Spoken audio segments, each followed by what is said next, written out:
This is part 29 of my magazine game collection. So I would like to review a few more magazines that I have.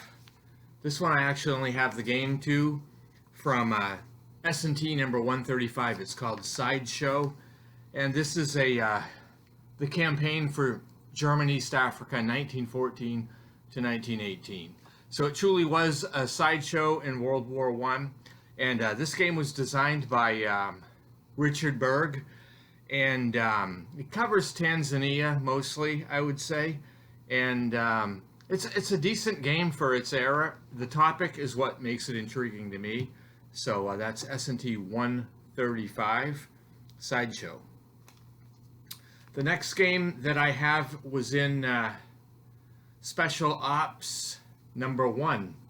This had two games, and it had Raffia, but it also had a game called Savage Streets: The Battle for Central Stalingrad, and it's an area movement game, a little bit like the Storm Over games, if you've played any of those. And there is one called Storm Over Stalingrad, which covers the whole area, but this covers just the central part of the city. Haven't played it, but it was in the magazine, so I do have it in my collection.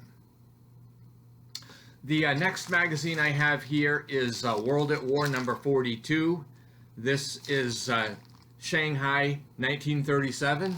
So this covers an interesting period of the Japanese World War II in China. And this is part of a game system.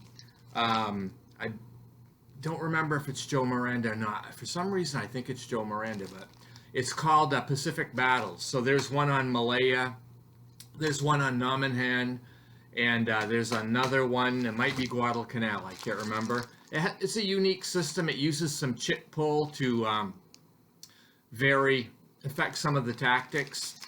So it's somewhat random, but it's an interesting system. I have not played Shanghai 1937 yet, but I have played Namenhan and the Guadalcanal one, and I don't think I've played the Malaya one either. But they're an interesting system. I mean, they're not super robust, accurate simulations, but they are good on the broad brush level, I think.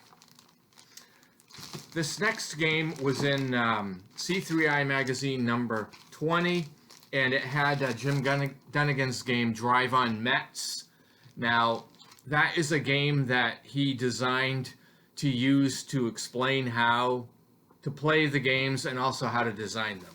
And my first exposure to the game was in this book, The Complete War Games Handbook: How to Play, Design, and Find Them. And it's a very interesting book, especially discussing how the earlier design process went. And the game actually is included in this book. The map and the counters, you could have photocopy them, but the rules are right in here. But the game eventually was reproduced in Victory Point Games, one of their earlier games. And then it was produced again in the C3I number 20. And the components are really nice.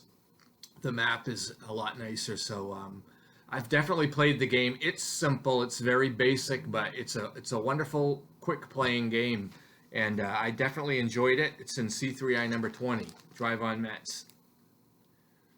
This is Strategy and Tactics issue number 264, The Battle of Shiloh, 6 and 7, April of 1862.